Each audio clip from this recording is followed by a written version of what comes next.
اعوذ باللہ من الشیطان الرجیم بسم اللہ الرحمن الرحیم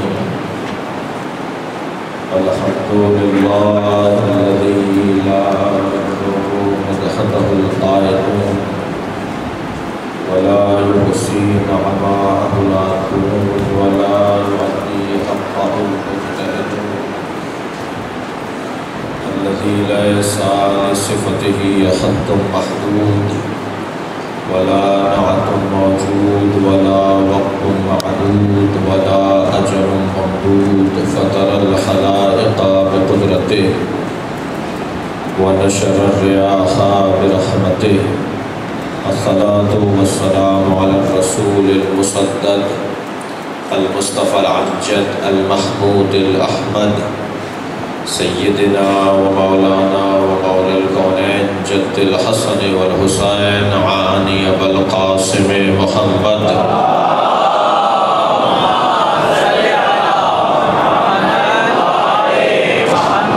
آلہ الطیبین الطاہرین المعصومین الذین قال اللہ انما يريد اللہ لیذهب عنکم الرجس اہل البیت ویطہرکم تطہیرا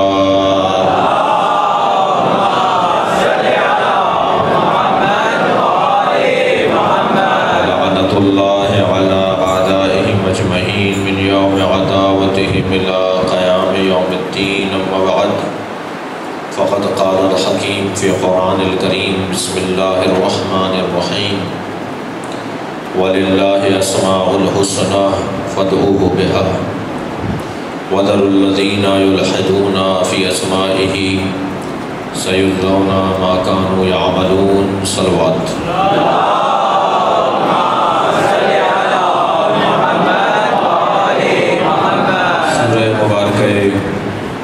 آراف کی 180 نمبر کی آیت۔ اس آیت کا عنوان اللہ کی توحید، اس آیت کا موضوع عقیدہ توحید۔ موضوع عقیدہ توحید ہے مگر ہے بنام فاطمہ، اس لیے کہ عقیدہ توحید عقیدہ نہیں کہلائے گا جب تک اس میں توسل کا مفہوم پوشیدہ نہ ہو۔ جو لوگ بغیر توسل کے اللہ تک جانا چاہتے ہیں وہ عقیدہ توحید ناقص رکھتے ہیں اور عقیدہ توحید میں کمزور ہیں۔ وہابیت جس کی تاریخ پیدائش 1924 ہے، صلوات بھیجے محمد علیہ،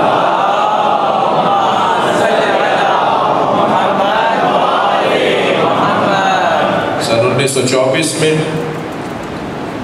جس مکتب کو، جس سوچ کو برطانوی سفارت خانے نے پیدا کیا وہ ایک قادیانیت، ایک بہائیت اور ایک وہابیت ہے۔ ان تینوں کی تاریخ پیدائش ایک ہی ہے، توجہ کر رہے ہیں؟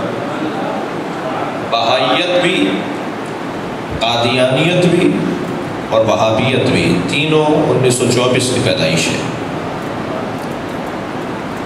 البتہ لا اصل لہا ولا فرع لہا، ان کی جو جائے پیدائش ہے وہ بھی میں نے بتا دیا۔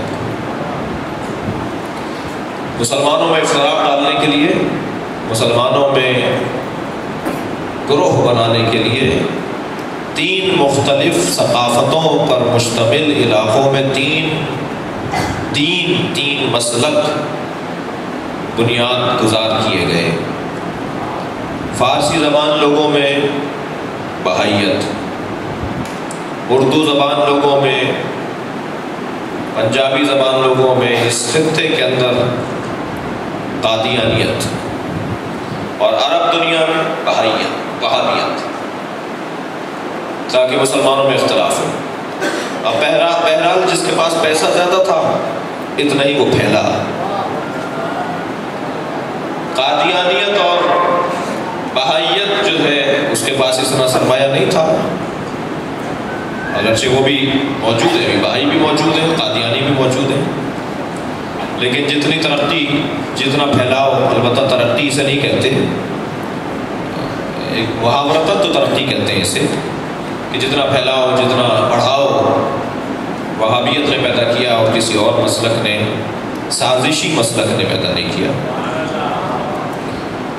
ہزاروں کی تعداد میں تو پاکستان میں مدرسے ہیں، ہزاروں کی تعداد میں مدرسے ہیں، سینکڑوں نہیں، ہزاروں کی تعداد میں مدرسے ہیں، اور اس طرح پوری دنیا کے اندر۔ تو یہ جو وہابیت ہے، مجھے میرا موضوع تاریخ وہابیت بیان کرنا نہیں ہے، لیکن کیونکہ وہابیت نے جتنی توہین جناب زہرا کی ہے، یعنی جتنا جناب سیدہ پر گفتگو کرتے ہوئے، بی بی کی عظمت کو بیان کرتے ہوئے جن سے غصے کا اظہار ہونا چاہیے، اسے وہابی کہا جاتا ہے۔ قبر جناب سیدہ بھی آپ کے ذہن میں رہے جو جنت البقیع میں ہے، یا روضہ نبی پر ہے، یا حجرہ جناب سیدہ میں ہے، جی، یا 4 معصومین کی قبریں جو جنت البقیع میں ہیں، یا جنت المعلیٰ میں جناب خدیجۃ الکبریٰ کی حضرت ابو طالب کے مزارات جنہیں منہدم کر دیا گیا۔ اور یہ مزارات کا انہدام تو ایک بہت بڑا دکھ اور ایک بہت بڑا المیہ اور ایک مصیبت ہے، لیکن جو مسلمانوں کے دماغ، ان کی فکر، ان کی سوچ کو خراب کرنے کی ایک تحریک ہے جسے وہابیت کہا جاتا ہے، وہ اس سے کم خراب نہیں ہے، وہ اس سے کم درجے کی مذموم چیز نہیں ہے، اس لیے کہ مزار ایک مرتبہ گرایا 1925 میں، 1924 میں یہ پیدا ہوئے، 1925 میں انہوں نے مزار گرایا، 1 سال کے بعد سب سے پہلی چڑھائی انہوں نے کربلا پر کی ہے، 6000 زائرین حسین شہید کیے گئے 1925 میں۔ اس کے بعد انہوں نے جنت البقیع کو منہدم کیا۔ ممکن ہے ترتیب میں میرے بیان میں آپ کو کوئی اختلاف ہو، لیکن یا وہ پہلے ہوا یا وہ بعد میں ہوا، لیکن یہ 1924-1925 کے ایام۔ در حقیقت وہابیت کے بارے میں جب اساسی اور بنیادی گفتگو ہوگی تو گفتگو یہ ہوگی کہ وہابیت یعنی انسانی صلاحیتوں کا دشمن۔ صلوات بھیجے ذرا محمد آل محمد۔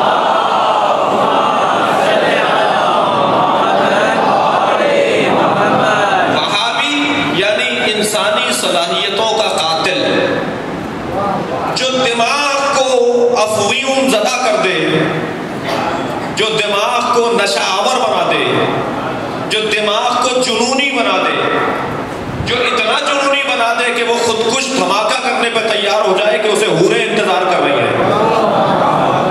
یہ انسانیت کش اور انسان کی انسانی صفات کا قاتل نظریہ ہے۔ کہنے لگا نہیں صرف اللہ اور کچھ نہیں، صرف اللہ اور کچھ نہیں، یہ ایک بنیادی ان کا نظریہ، ان کی بیس، ان کی بنیاد، ان کی جو بنیاد ہے وہ اس پر ہے، اللہ کے علاوہ کچھ نہیں، اللہ ہی کافی ہے۔ توجہ چاہ رہا ہوں، یہ بنیادی نظریہ ہے جس کے اوپر انہوں نے کیا کیا؟ بظاہر تو بڑا اچھا لگ رہا ہے بھائی اللہ کے ماننے والے ہیں، نہیں بھائی اللہ کے ماننے والے نہیں ہیں۔ عزیزان گرامی، جتنا ہماری مشکل ایک نہیں ہے، ہماری مشکلیں بہت سی ہیں، کیونکہ ہمیں مکے جانا ہے، کیونکہ ہمیں مدینہ جانا ہے، اور انہوں نے مرکز کے اوپر قبضہ کر کے ہمارے بہت سارے معاملات کو، ہماری بہت سارے محبت بھری کمزوریوں کو اپنے ہاتھ میں لے لیا ہے۔ صلوات بھیجے ذرا محمد آل۔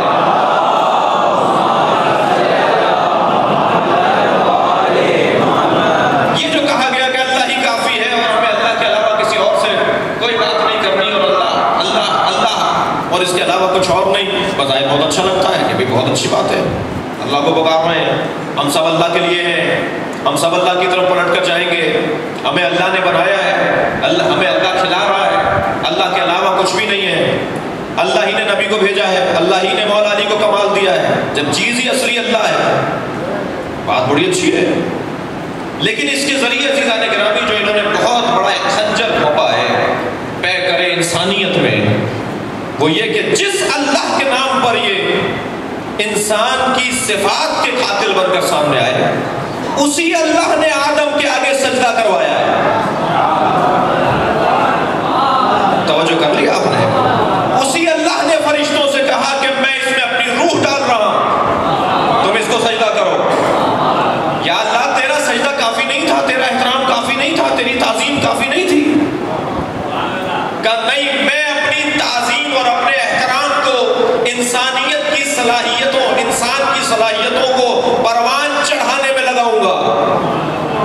تعظیم یعنی انسان کی صلاحیتوں کو پروان چڑھنا چاہیے.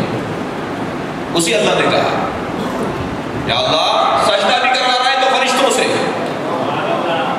اور یہ بھی طے کر دیا کہ جو اسے سجدہ نہیں کرے گا وہ لعین بنے گا, لعنتی بنے گا. یا اللہ ہم تو صرف تجھے پکارنا چاہتے ہیں, کیا تم جھوٹے ہو, مجھے نہیں پکارنا چاہتے. تم اگر مجھے پکارنے والے ہوتے تو جس کی تعظیم کا میں حکم دے رہا ہوں اس کی تعظیم کرتے. صلوات بھیجے محمد و آل محمد.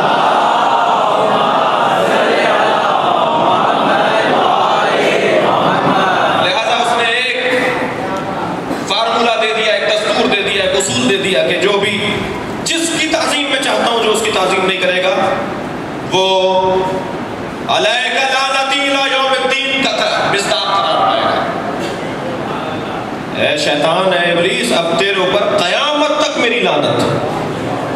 یا اللہ جرم تو ایک دفعہ کیا ہے, لعنت اتنی لمبی. اب سمجھ میں آیا نا کہ یزید نے مارا تو ایک دفعہ ہے, حسین کو لعنت قیامت تک آتی رہے گی. جرم اتنا بڑا ہے, جرم اتنا بڑا ہے, سرتابی ہے, سرکار انحراف ہے حکم الہی سے.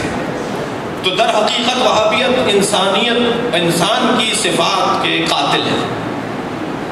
یہ نہیں چاہتے کہ انسان اپنی جو انسانی صفات اللہ نے اس کے اندر رکھی ہیں ان کو پروان چڑھائے, انہیں ترقی دے, یہ ایک صاحب طاقت اور قدرت شخص بنے. لہذا ذہنوں کو کمزور کرتے ہوئے سب سے بڑی سازش اسلامی تاریخ کے اندر شام کی سازش تھی, اور اس کے بعد اگر کوئی بڑی سازش بنے گی تو وہ وہابیت کی سازش ہے. البتہ شام کی سازش سے بھی اہل بیت عصمت و طہارت نے خوب کردار کا مقابلہ کیا, اور یہ وہابی سازش سے بھی اہل بیت کے چاہنے والے مقابلہ کر رہے ہیں. ان کی جانب سے تعظیم کا عنوان تکفیر میں تبدیل کرنا اور ہماری جانب سے مجلسوں کی تعداد میں اضافہ ہونا, عزاداری میں کسی طرح کی کمزوری کا نہ پڑنا, جو خرچے ماضی میں کرتے تھے 4 برابر خرچوں کا بڑھ جانا, کہ تم تعظیم کو تکفیر کہتے رہو اور ہم تعظیم کے نام پر جانیں قربان کرتے رہیں گے. یہ ایک جنگ ہے, نظریات کی جنگ ہے. آپ ذرا محسوس کریں, یہ جو مجلس اس وقت ہم کر رہے ہیں ایک نظریہ ہے, ایک بہت بڑی تعداد ہے جو اس نظریے کی مخالف دشمن ہے, وہ نہیں پسند کرتے اس کو. یہ نظریات کی جنگ ہے, اور عزیزان گرامی جب نظریات کی جنگ ہوتی ہے تو جو نظریے میں کمزور ہوتا ہے وہ بدن کو مارتا ہے, اور ٹارگٹ کلنگ کی صورت میں مخالف نظریے والے کو قتل کرتا ہے. قتل وہ کرتا ہے جو نظریے میں کمزور ہو, وہ ہمارے بدن کو مارے, ہم اس کے نظریے کو مارتے چلے جائیں, اسی کو جیت کہا جاتا ہے. صلوات بھیجے محمد و آل محمد.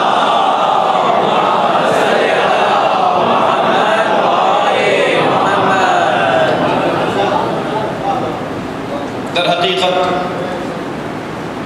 موضوع عقیدہ توحید یہ ہے. کئی اور جگہوں پر بھی اور یہاں بھی پہلے بھی یہ جملہ کہہ چکا ہوں گا کہ عقیدہ توحید ہم سے زیادہ بہتر کوئی تشریح ہی نہیں کر سکتا. ہم سے زیادہ بہتر انداز میں عقیدہ توحید کو کوئی تبیین اور بیان نہیں کر سکتا. اس کی وجہ یہ ہے کہ ہم صحیفہ سجادیہ رکھتے ہیں, اس کی وجہ یہ ہے کہ ہم نہج البلاغہ رکھتے ہیں, اور جن کے پاس نہج البلاغہ جیسی تفسیر قرآن ہو, جن کے پاس اللہ سے بات کرنے کا سلیقہ صحیفہ سجادیہ کی صورت میں ہو, اسے کوئی اور آ کر نہیں بتائے گا کہ اللہ سے کیسے بات کی جائے. تمہارے سارے بزرگوں کا ایک جملہ نہیں ملے گا, اور امام حسین کی دعائے عرفہ کا پورا کلام, اور ایک امام معصوم کا وہ جملے جو دعائے عرفہ میں امام نے بیان فرمائے. خود دعائے کمیل جو آپ جمعرات کو تلاوت کرتے ہیں, پورا نصاب توحید ہے جو مولا علی نے دیا ہے. میں کہتا ہوں ان بچوں سے اگر توحید کے بارے میں جاننا ہے, عقیدہ توحید کیا ہے, زیادہ کوئی تگودوکی اور پریشانی کی ضرورت نہیں ہے. دعائے کمیل کو ترجمے کے ساتھ پڑھ لیجئے, یہی نصاب توحید ہے. مولا علی نے دعا کی صورت میں, مولا اللہ سے مناجات کی صورت میں عقیدہ توحید کا مکمل نصاب دے دیا ہے. اس سے ہٹ کر عقیدہ توحید کا نصاب کچھ اور نہیں ہے. یہاں بھی ذات کبریا سورہ مبارکہ اعراف کی 180 نمبر کی آیت میں ارشاد فرما رہا ہے وَلِلَّهِ أَسْمَاءُ الْحُسْنَى عقیدہ توحید، اللہ کے لیے بہترین نام ہے، پکارنا اللہ ہی کو ہے، مگر کس کے ذریعے پکارنا ہے؟ اللہ تک جانا ہے مگر کسے وسیلہ بنانا ہے؟ وَلِلَّهِ أَسْمَاءُ الْحُسْنَى، اللہ ہی کے لیے بہترین نام ہے، فَادْعُوهُ بِهَا، پکارو اللہ کو ناموں کے ذریعے۔ جناب سیدہ فرماتی ہیں انا کلمۃ الحسنى فی الآیہ، اس آیت میں جو حسنہ کا لفظ ہے میں فاطمہ زہرا ہوں، اور معصوم فرماتے ہیں نحن اسماء الحسنى، ہم اہل بیت اللہ کے بہترین نام ہیں، التی امر اللہ ان یدعى بها، یہی وہی ہم ہی وہ نام ہیں جن کے بارے میں اللہ نے حکم دیا ہے کہ انہیں پکارو تاکہ مجھ تک تمہاری آواز پہنچے، ان کے ذریعے تک مجھ تک پہنچو گے۔ وَذَرُوا الَّذِينَ يُلْحِدُونَ فِي أَسْمَائِهِ، اور چھوڑ دو ان لوگوں کو جو اللہ کے ناموں میں الحاد سے کام لیتے ہیں۔ کل الحاد پر گفتگو رہی کہ کفر علیحدہ ہے، شرک علیحدہ ہے اور الحاد علیحدہ ہے، کافر اور ہوتا ہے، مشرک اور ہوتا ہے، ملحد اور ہوتا ہے، اور خطرناک ہے جو ملحد ہوتا ہے، کافر سے زیادہ اس کے وجود کے اندر غلاظت ہے۔ صلوات بھیجے محمد و آل محمد۔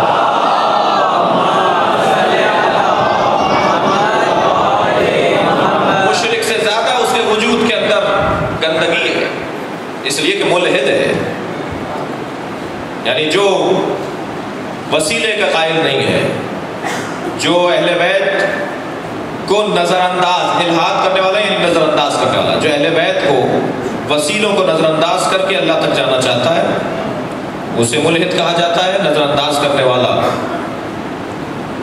عزیزان گرامی، جس ممدوحہ کے لیے ہم اور آپ یہاں جمع ہیں، جن کے محبت میں، جن کے عشق میں، جن کے احترام اور جن کی تعظیم میں ہم یہاں جمع ہیں، وہ ایک ایسی منفرد ذات کہ جن کے بارے میں بیان کرنا، خطاب کرنا، گفتگو کرنا شاید کسی بھی عظیم ترین شخصیت کے بارے میں گفتگو کرنے سے زیادہ مشکل ہے، یعنی خود مولا کائنات کے بارے میں عظمت مولا کا بیان،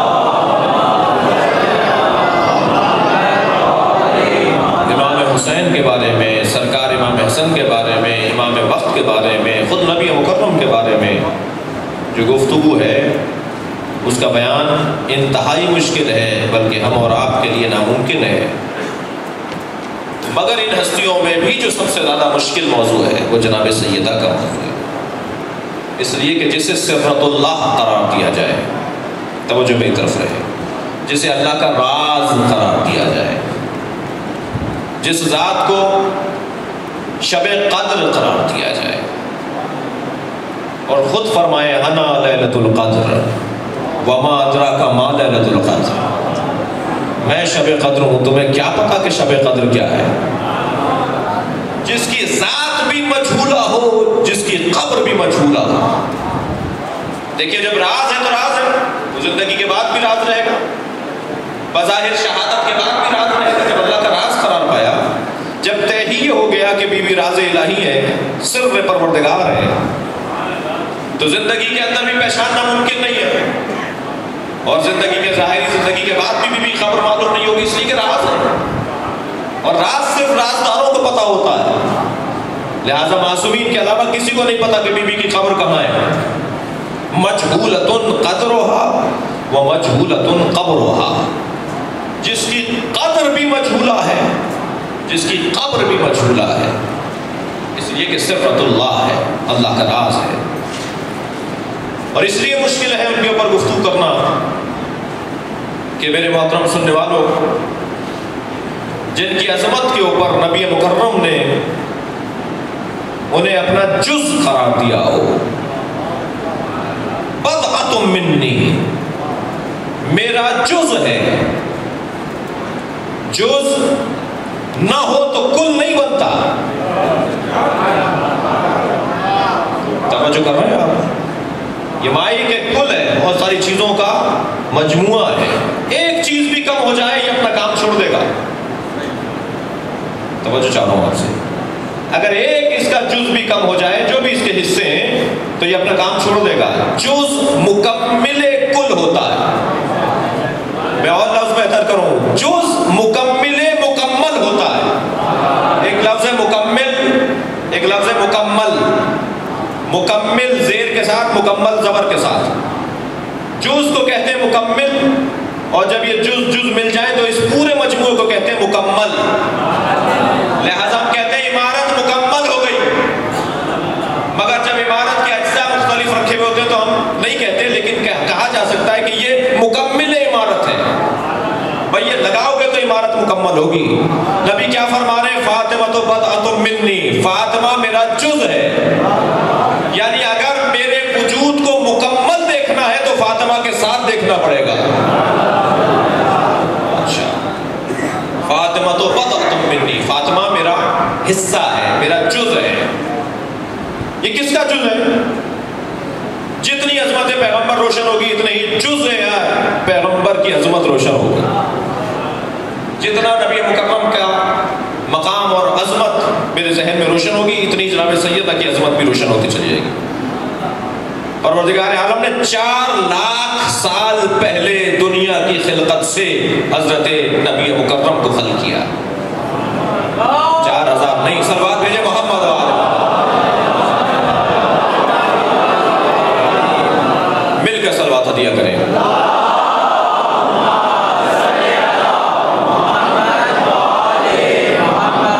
4 لاکھ سال پہلے سرکار دو جہاں کے نور کو خلق کیا. 1 لاکھ سال تک ایک تسبیح پڑھتے رہے، دوسرے لاکھ سال کے اندر دوسری تسبیح پڑھتے رہے. نور جناب نبی مکرم کا. پہلے 1 لاکھ سال تک جو نبی مکرم نے تسبیح پڑھی ہے، بہار الانوار میں روایت موجود ہے. فرماتے ہیں معصوم کے خود نبی فرماتے ہیں کہ میں نے پہلے 4 لاکھ سالوں میں، پہلے 1 لاکھ سال کے اندر جو تسبیح پڑھی، سبحان القدیم الذی لم یزل. بابرکت ہے وہ قدیم جس کو زوال نہیں ہے. یہ 1000 سال، 1 لاکھ سال تک پڑھتے رہے. 4 لاکھ سال حضرت کی خلقت، دوسرے سال دوسری تسبیح، تیسرے سال تیسری تسبیح. میں جملہ کہہ دوں، جو جزو پیغمبر ہو، بھائی جب جزو پیغمبر ہیں تو ان کی خلقت کو بھی لے جائیں گے ماضی میں. 4 لاکھ سال پہلے نبی مکرم کا وجود تسبیح پڑھ رہا ہے.